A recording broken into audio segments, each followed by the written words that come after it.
All status, I'm a big dog vet. I pull up on the block in a big Corvette. Yeah, ride around the city with a stick all black. Try with a scope, but we ain't with all that. Yeah, yeah, yeah, yeah, yeah, yeah. Yeah, yeah, yeah, yeah, yeah, yeah. Yeah, yeah, yeah, yeah, yeah, yeah. Yeah, yeah, yeah, yeah. Made $1 million and I can't go back. Got a lot of jewelry on me, man, you can't hold that. 12 asking better, tell him that I ain't so crack. Know your money long when your people can't afford that. I'm ballin'. My mama told me that did my calling. I keep that stick, I don't do no brawling. Pulling out the coupe in the lot, 12 for SWAT, busting all the bells out the box. Hit the leaf with the box, had to put the stick in the box. The whole damn field. What's up, guys? So I'm here with Christian today, and we have a little story time for you. So we were training, what day was it? Monday? Monday. Yeah, Monday morning we're training at Robinson, the upper turf field, and then behind it there's a grass field. So we did all our our training, we did a little bit of stuff, and then at the end I decided to get some drone footage of Avido and Chris. So the first time I did it, I did this automatic mode where it circles the player that I select. So when I did that, it was perfectly fine with Christian, so I decided to do it with Avido. And so I'm standing there with Chris, and I just see the drone. Keep in mind, this field is surrounded by a lot of tall trees. So I saw the drone like going towards the trees, but in my head I was like, oh, it's gonna adjust and fly over or stop, because it has these sensors on the drone, so it detects any obstacle. That's what that's why they added those sensors to it. But sadly, that thing kept on going and got stuck in like a 60-foot, 55-foot like tree. And we tried all these things to get it out of it. We got these like PVC pipes, everything. We tried to get these PVC pipes, try to connect them all together.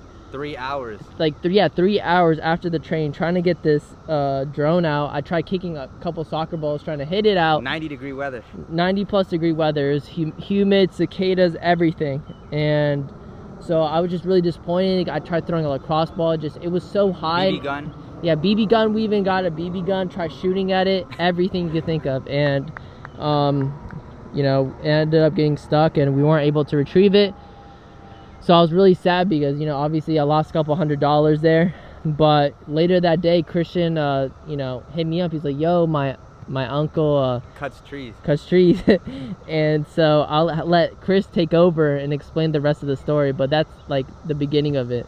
So basically my uncle cuts trees. First I came home, I told my dad about it. I was like, yo, Dad, we lost a drone, we were filming, and it's just so unfortunate. Like, that's the worst feeling in the world. He's like, oh, let me call, it's my mom's sister's husband, Martin. Bro, Martin is crazy. He's like from the jungles of El Salvador, so he knows how to do crazy stuff. He called him up, he's like, how tall is it? About like 60, 70 feet. He's like, oh, that's no problem, I'll come through. He's like, all right then. So we send him the address. We go, it's tough because Braddock Road is training, so it's a bunch of like kids all around, bunch of parents, and it's like, whoa, we can't just bring a ladder into the woods, and we're just back there in the woods, like two Spanish guys back in the woods, and it's like kind of suspicious in these areas, Yeah. So we come through the back way. Thankfully there was like a gate that was open.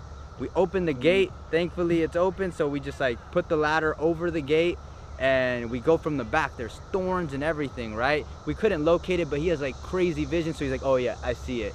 So like me, my dad, and my uncle Martin were just carrying it through the woods, through like these thorns, and it's just like poking into your skin. My dad like got a little cut up here. We were going, and it's on a slant, so we like perfectly slanted it against the tree, and then it was like a 40-foot ladder, so they like had to pull it back up, and then basically we planted on the ground, and the guy my uncle just starts climbing and climbing and climbing and climbing all the way up. And then he had this bamboo stick that he asked his friend that he gave 5 years ago that he didn't need. And he called him up like, hey, do you have the bamboo stick I gave you 5 years ago? He's like, yeah, it's in my backyard.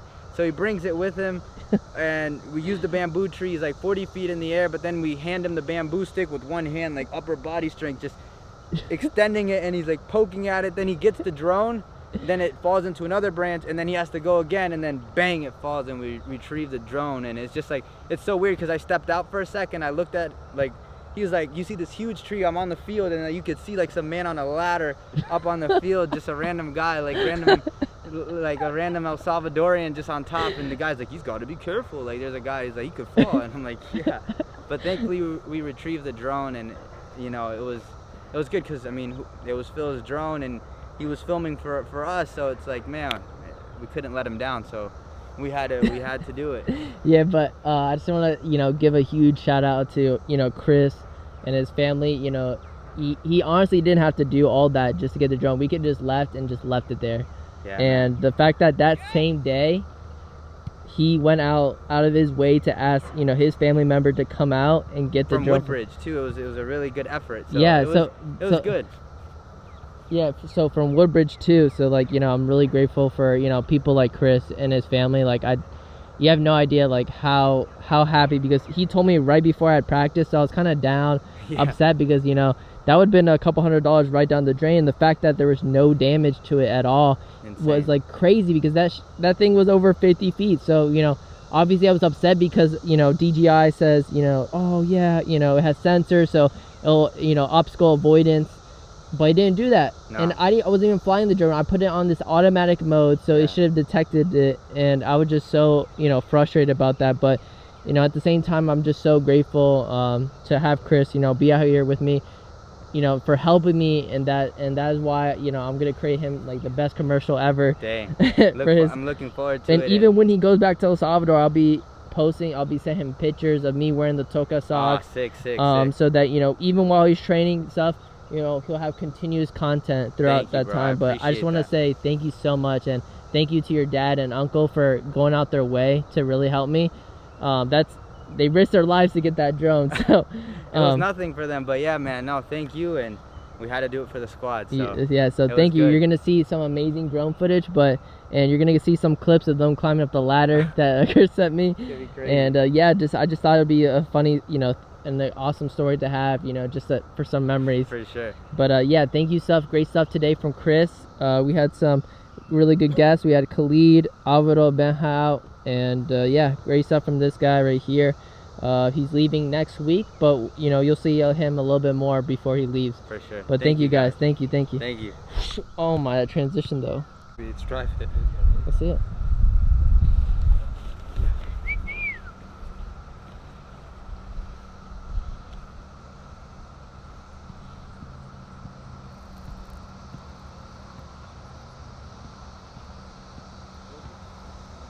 That doesn't look dry to me.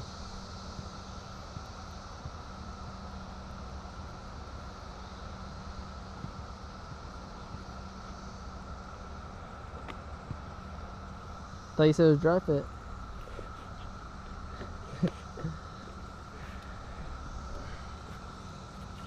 Another day in the office. How was training today? It wasn't good for me, but it was good training. Oh, that's good. That's good. I didn't do too well. Well, tomorrow's a better day. Yeah, I'm not gonna be here tomorrow. I'm gonna go to the game. Huh? I'm not gonna be here tomorrow. I'm gonna go to the game. Sounds good, bro. All right, good luck. You want me to take the bag? What's up, guys? So we got special guest Benha. How was today's training today? It was rough. First day back in a year, you know, it's been a while, so we're coming back strong though. That's what I like to hear. How you been? I've been good, man. You know, just working, making money, Like starting to run again and get back in shape. That's all I want to do right now, though. Yeah. What are some of your goals coming back now? Coming back, want to get my speed back, my touch back. That's pretty much it for now. Just get back into shape? Just back into shape. That's the priority. So you keep yourself accountable. So I got this on video. Yeah. So now. Hey, if he doesn't get in shape, yo. Give me a month or two and I'll be back. Okay. I'll be back. Good stuff. Be back in training or back in shape? But Alvaro, how was training today? Amazing. I love it. Feels better and better every time. Yeah. Yeah, looking forward to training some more and getting in shape. Awesome. Getting on the field. Awesome. Let me see that shirt. Let me see the back of that shirt. Chile 10 Productions, baby. Ooh, Go subscribe. But good stuff from Thank these you. guys. Good stuff. And look at that man bun, looking good. But yeah, get this guy back in shape. Try to get him in better shape. Yeah. And yeah, good stuff from these guys. Thank you. Watch his transition. Whoosh, what the